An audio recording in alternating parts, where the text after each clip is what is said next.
the road to success is not going to be a straight line. Meet Allie Hall, a 33-year-old beach soccer pro for the USA women's national team. Growing up, Allie went on to win a national title with her club, then played D1 at the University of Tennessee, and is now reshaping the world with Team USA. But how did Allie find success? The first time that I stepped on a sand pitch, I was like, wow. And so in this episode, she uncovers the day in the life of a professional athlete, how to eliminate modern-day distractions, and ultimately the reality of beach football. What was life like growing up? I grew up around soccer. My dad played. He was a baller. He got paid to play indoor and stuff, and so I started super young. Then finally, when I was about 14, I went into the Clip Soccer Club, which is in Chicago. I didn't like to read a lot, but the one book that I read was Michelle Akers, and she was that player that was gritty, got into tackles, and she just was my favorite. As I got older, I was a center back and like a holding mid. Those positions are looked over a lot because they're not the people scoring the goals, but those players are so important. So when I watched Pique, I was like, wow, this guy is a leader, and it was awesome. So next I want to jump into your club experience. You actually won a national title with your team. What do you have for advice going through that phase at a younger age? We won U15 national championship, and it was fantastic. It took a lot of hard work, and you have to sacrifice a lot. But at that age, it's very hard to say no to those things in high school, events that your friends are going to because you're playing your sport. But it will come when it comes to your personality, your ability to fight for something. That's the hardest thing for that age. Now I want to jump into the University of Tennessee. Your coach, she talked about the importance of mentality as a defender. What does it take to have a strong mindset?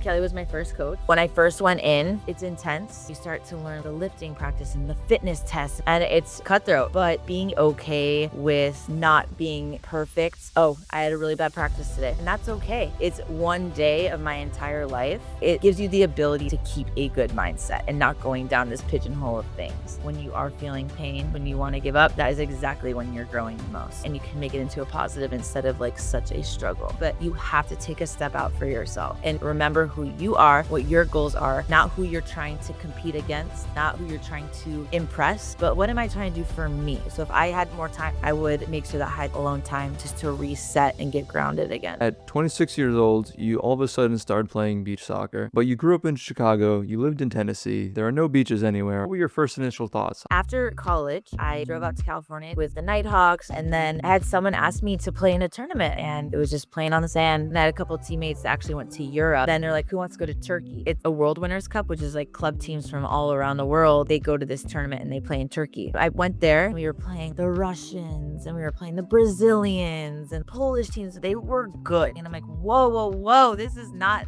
sand soccer where you just go, you're having fun with a club team and you're just taking them out. This is real different technique, bicycle kicks, aerial play, different fitness. I was just so utterly impressed. There's only like 5 teams at that tournament. And I just went to that tournament again in Italy, and there is 10 women's teams now. So it's grown so much. So I want to compare regular football versus beach soccer. Grass is different because obviously it's on a huge field. You're playing with cleats on 11v11. Now when you go to sand, you have 5v5. You don't wear any shoes, you don't wear shin guards, any of that. It's the same game, but it allows different techniques. You have divots. The sand stops the ball. Fatigue, much different. On the grass, you can dribble really fast and you can go for a while. On the sand, it's a different feeling with your leg. Ball goes into a divot. You're flicking the ball up with sand, or you're having to toe poke it so it surfaces on the top of the sand to get to someone quicker. There's just different techniques because of the surface, and I love playing without shoes on. It's very grounding. When I discovered beach and started playing, the joy of football came back to me. I felt like a kid again because it was fun. I forgot the fun of relearning something again. Then it has things such as bicycle kicks that I just love. And I remember I got in trouble once on grass because I attempted to do one that are just like the best parts of football. There's a lot of goals. Tactically, beach soccer and futsal are very similar when it comes to movement and things. You don't necessarily get pigeonholed into a position. It kind of depends on like how your team's playing. You have alas, which are your outside players, and then you have the fixo, which is like the defender, and then the pivot, which is the player that's up top. But you're constantly rotating, that's the thing. So everyone has to be able to do everything, which brings out different technicalities of players. So let's say, for instance, like I'm a center back, I go and play beach, everyone touches the ball. I mean, even the goalkeeper, they're scoring goals. Boom. Like, how fun is that? I can't wait till it gets more popular in the US. What steps have you taken to bring more exposure to the sport? I try on social media to promote and be a lead on a World Cup for women. In one game, I had a shirt underneath, and I pulled my shirt up, it said a World Cup on it because it was our time. I'm in the US Athletes Council, fueling those conversations, trying to have little mini tournaments with kids. It obviously starts with the youth. I want to talk about Cali Cali Beach Soccer? And then what are your thoughts about going forward in the future? Cali Beach is my club team. We just became a nonprofit. We want to go to these tournaments and whatnot, but it's really hard with funding. Not everything's paid for whatsoever. Now, when it comes to clubs, I absolutely think professional clubs should have different parts of the sport because you can rehab on the sand when people are injured. And also, it's a pathway at the highest level in a different discipline of the sport. There are players who are fantastic players and just really don't get the luck of the draw because there is politics in all of it. It is what it is. And not everyone on grass is going to be good at beach.